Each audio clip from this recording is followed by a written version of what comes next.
And I have somebody standing by to do an interview right now that I really hope is going to help in those last two areas. As soon as we're done, we're going to come back and address area number one, and I hope to give you some really good software training. But as far as running your curves and also even a little help with outside of your curves, I'm very privileged to have as a guest Ranchelle from Canada today, and I'm going to let her introduce herself just a little bit further and tell you a little bit more about herself. Ranchelle has been with curves a very long time. She's run a large number of curves. She was very successful in her curves, and she's willing to share a few of her tips and tricks for success with you guys. She's also been very successful outside of her curves and has managed to find a stream of unrelated revenue and been able to implement that without interfering with her curves or being in violation with her franchise agreement. You know, I would like to stress that these iCamps are really a forum for you guys, for curves owners to talk to curves owners. We don't really edit or control what these franchisees say during these interviews by design, because we hope that among everything that you hear in the next 15 minutes, which is what we have allotted for this interview, you'll be able to come away with some really good information. Pick and choose what you like that's going to help you in your life and in your curves and outside of your curves. So without any further delay, I would like to introduce from Canada, Ranchelle Alexander. Hello, Ranchelle. Can you hear me okay? How are you? I'm great, Andy. How are you? I'm doing fantastic. Thanks so much for being here with us. Can you hear me okay?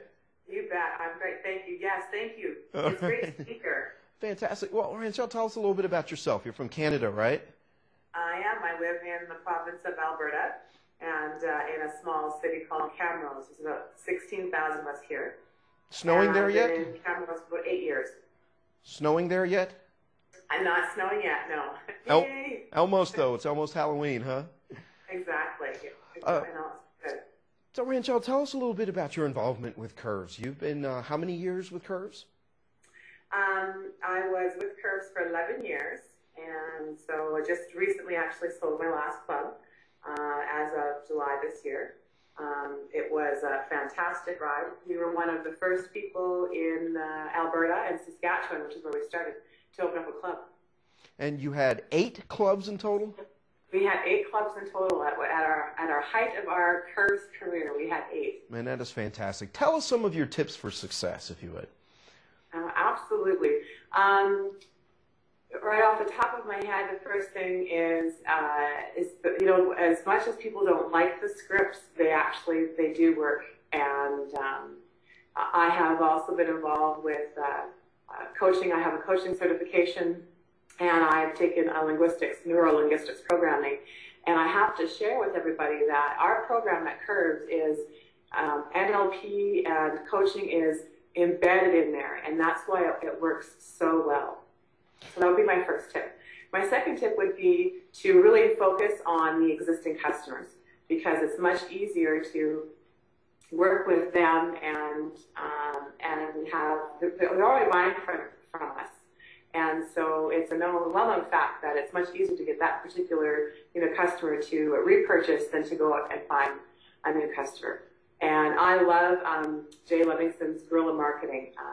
It's a low-cost type of way of marketing, and it allows us as the owners, managers, to step out of the box and really start thinking creatively on how we can offer an incredible customer service to the existing clients, and of course, how we can help them see results. When we had the club, we always said, if people are seeing results, they'll stay, and they will refer people to the club. Did that work pretty well? Absolutely. We had very successful clubs. In fact, my mom and dad, who were in business with me, still have 3 clubs.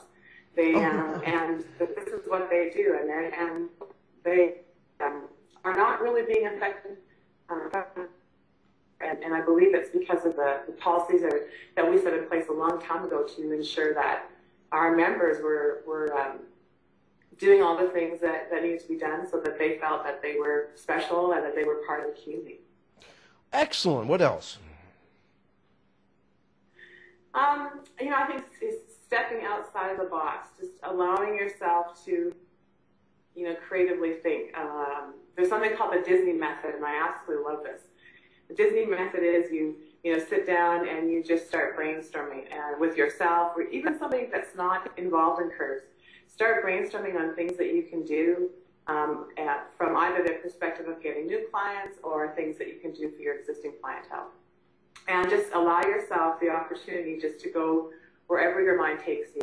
And all of us have that inner critic like us. And I just tell people, when you hear that critic, ask the critic just to step aside, because they'll have a chance to give their opinion within this process.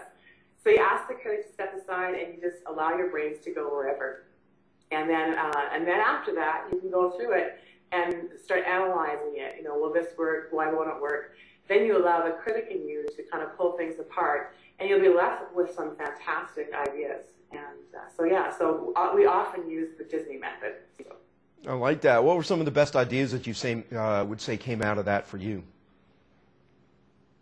I think one of the things that we started, we had the clubs for, it was 11 years this year, so we started doing not just one workout. So people would join the fitness center, and we would do 3 workouts. So we would book them in their first 3 workouts. They'd have a trainer with them all the time, and a personal trainer with them all the time. And that really got people going and started their workouts where they were committed that first week, because if they didn't come, we would be filling them because we booked appointments. And so we found that worked very, very well. The other thing we did was we would, on their first visit, the first workout, we would actually book them in for their first weigh and measure right then and there. So they already knew they had an appointment coming up 30 days in advance. So, women, we like appointments, we like structure, most of us, and it's a great way to get them committed to what they've already said they want to do. And then the day before, a couple days before, we would phone and remind them that they had an appointment, or if they were in the club, we would, of course, remind them that they had an appointment at that time. So those are 2, great things that came out of it. We had a 24-hour fitness fanatic, I think we call it, and it was a fundraising that we did for breast cancer. We kept the gym open for 24 hours, and we had somebody on the circuit at all times. And so that came from the Disney method at that time. So there's just some really cool things that can come out of it, especially if you allow your staff or people, like I said, that aren't even in that fitness industry can come and brainstorm with you, and you get some really neat things that happen. Tell me something. I'm curious, a lot of people are probably wondering about this. We're in some tough economic times today. How do you think that the priorities and the focus need to change on what club owners need to be doing today as opposed to, let's say, what they had been doing in the past? Oh, that's a great question. I think one of the things that happens is when we face tough times, we tend to stop marketing ourselves. So we stop spending money.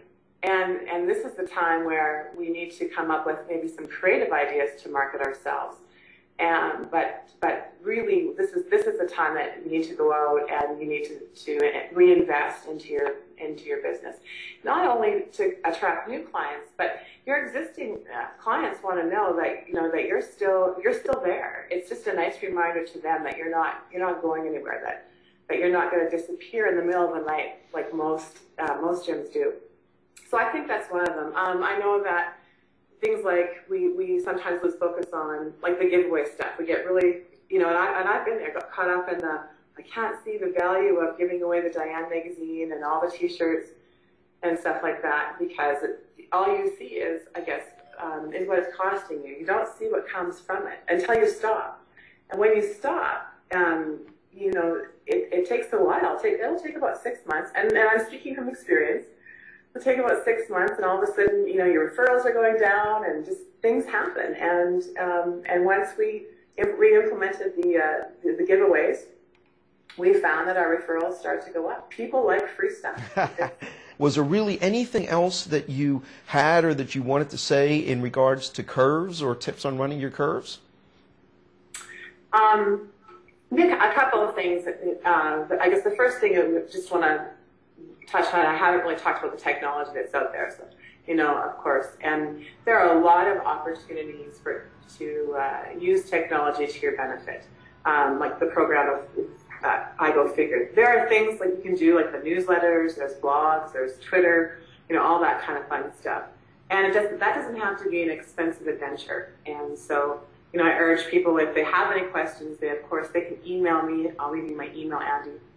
Actually, you have it. So they can email me, and I can, of course, answer those more specifically rather than taking up a lot of time for people who are not interested in that aspect. It's not as difficult. It's not as time-consuming as people think it is, and I think that's why small business owners, and that's why Curves owners really avoid it, because they're pressed for time anyhow, right? They don't have the staff they used to have, probably in their clubs more often than they ever have been, and then they don't have time for that. But there is a way that they can do it, and if they want to know, they can just let me know. Well, that's fantastic.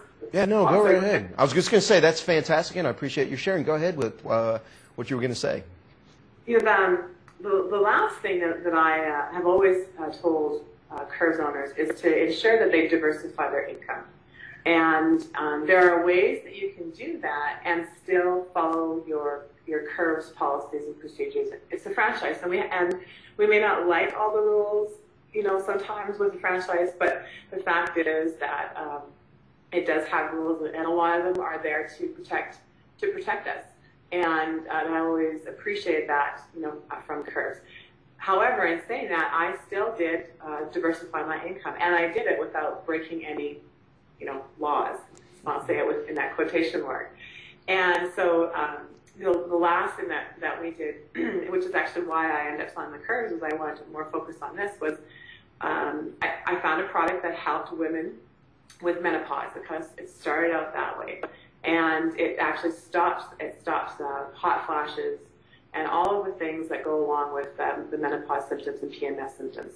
And it's a bioidentical natural hormone cream. And then they have a weight loss product that actually works. And I was stunned that it says, because there's so much hype out there about weight loss products, and I've always avoided all of them. And what we ended up doing was we ended up creating a very awesome income. We actually replaced one of the profits from one of our centers' income, and it's growing by doing this and not bringing it into the clubs. It wasn't on the shelves of the clubs at all. And how that was possible was a couple of ways, but the most important one was I started to look different. People have seen me for 11 years, and but my body started to change shape because of the products. My skin tone changed because of the products. Everything changed. I became more muscular. It was the products. I did nothing different. I eat the same. I exercise the same. It was adding these particular products, and so so that was fantastic. In the meantime, people kind of know who I am, and you see someone having a hot flash on the circuit, and they're in pain. I mean, it's uncomfortable, and we all know that we keep our clubs pretty darn cold. Our staff are all wearing layers and sometimes mittens in Canada because we're trying to keep it cool for the members. So you know who it is that will need the product. So we share. If I had gone to a great movie and I went into the club the next day, I would tell everybody about a great movie. And so my thought process was the same with the product. If I had a good product, or I used a good product, or I found a jewelry line that I loved, I would tell the members. I wouldn't keep it secret. And so it was the same with product that I happened to sell. Never brought it into the club. Had it in my house. Had some in my vehicle when people wanted to know information, but I didn't break any law. Excellent. Well, I assume that people can contact you for more information, and we will be providing your email address in an email that will go out to everyone that attended this iCamp, so they can get a hold of you and they can ask questions. That is awful gracious of you to make yourself available for that. And also, if they're interested more in the product you're talking about, they can find out by asking you about it in an email. Yes? Absolutely. That'd be great. Thanks, Andy. Well, no, thank you. We really, really appreciate your time. I know that you're very busy, and I certainly do appreciate, and on behalf of everyone's listening, you taking the time to share a little bit and share some of your wisdom and knowledge. Thank you so much, Ranchelle. Thanks for your time, Andy. Thanks, everyone. Have a great day.